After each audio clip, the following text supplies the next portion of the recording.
Nice café og der er sted, hvor alle hygger sig med god snak og dagens ret. Maden laver sig, lejler så alle ved den smager som en god dag.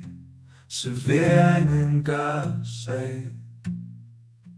Morten som løber rundt med ærmerne op på skjorten. Vi åbner døren om torsdagen, når klokken er 6 slag.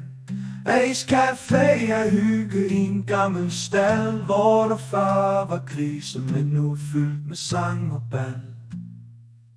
Sted hvor snak om motorcykler og veteran-køretøjer er, og gerne slus med glas vin.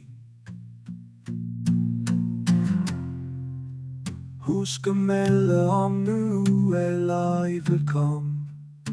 Det sker på vores Facebook-side, hvor alle I der med skal vide, at alle er velkomne, når bare vi alle hinanden med god tone svarer.